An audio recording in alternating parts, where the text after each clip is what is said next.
Every year, Nigeria experiences season of flooding along two major rivers, the River Niger and Benue, but on a smaller scale. It was a different story this year as humanitarian challenges emerged in the country. The country experienced its worst flooding in decades. Communities were submerged, losing houses, farms, and means of livelihood. A report by the National Emergency Management Agency, NEMA, said over 600 persons lost their lives and 1.4 million people were displaced.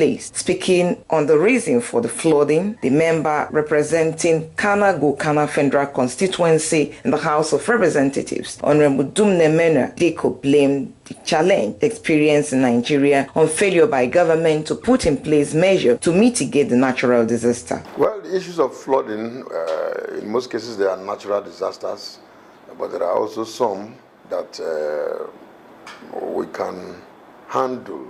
I mean, there can be some mitigation measures put in place. When water is released from dams in other countries, especially the one that was just released, which has been there and has been happening, in our country we pay very little attention to the things that we see until when we are swallowed by the impact. 10 years ago it was quite enormous, but the dimension it came with this year is frightening. Well over 25 states almost went underwater, particularly in Bayelsa. Parts of River State were completely underwater, and several other states, even Kogi, Jigawa, and all of that. You can imagine what the impact of this flooding will be outside the deaths that have been recorded, outside the people that have been displaced internally. There is going to be famine in the land. There will be hunger. People are going to starve. What is government also doing to cushion that effect? It's not enough when people need food. You sit in Abuja here and send them mattresses. So we should at least be able to take a look at what our needs are and then address those needs. And I think the people will be happy. Some farmers affected by the flood are calling on government and well-meaning Nigerians to provide support. My farm was flooded during the flood. I stocked 1,500 fishes. I was about 4 months old before the flood came, and the flood came and wiped away all of them. The money we used in investing in the farm was borrowed, and right now I'm bankrupt, don't know what to do. No fish, no feed, they want to start back, but there's no source of income. I need help from anybody, federal government, state government, individual, NGO, to assist me in any way they can with fish, feed, even cash, so that all over again. I wish I've already reared the fish up to 4 months. To sell it, I called this full Hausa men to come and buy it. Later on, the day they promised to come, unfortunately there's a heavy rain that fell. That rain packed away all the fish. To put it back now, to put the 6,000 capacity of fish here now, it cost me a lot of money, which I don't have any financial support from anywhere now to do it. As at the time of the flood, I was having up to 250 beds. My December beds that I was supposed to sell by December.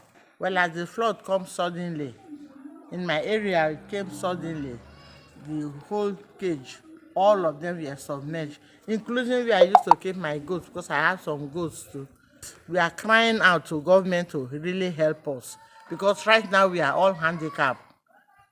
I don't used to beg for anything before, but now to even start is a big problem. So we are pleading with government to at least assist us, at least new beds, feeds, their medication, and all the rest of things. Right now, the floor of my cage, my poultry is very porous. I farmed rice here. It's about 8 hectares, but water packed it off. And right now, I have nothing to do. So I'm looking for an assistant from any organization so that I can have rice to plant, have chemicals, and money to assist me. Because right now, there is no more, I don't have anything. And I want a water pump engine, if they can help me, so that I can do little farming of dry season, so that I can get little money to survive my family.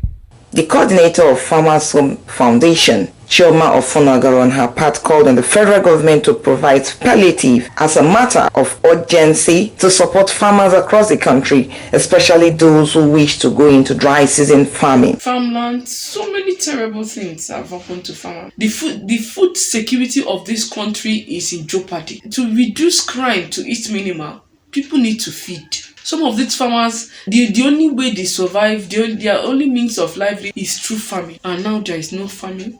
Everything is wiped off. Their houses are destroyed. They need help.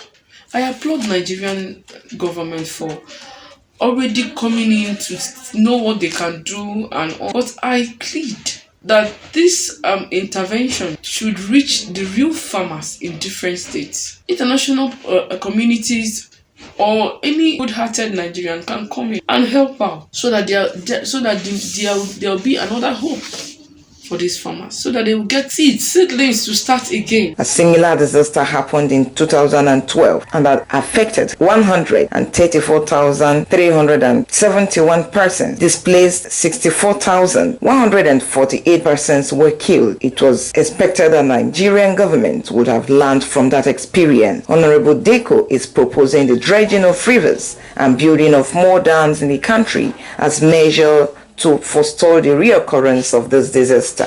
Government is to take a very serious thought, which ought to have been done, and create dams that will receive these surplus waters that are released. Because the ones that come as a result of rain won't come in this magnitude. And so it's the ones that are just released uncontrolled. So those waters can be warehoused in dams. I believe they do 2-3 large dams. It will take care of this particular issue. And when you do those dams, you can still use it for agriculture, use it for electricity, use it for all other purposes. So it's not just because you're building a dam to store water. But if you even do that to save the lives of your people, then you have also achieved something. Do a lot of dredging.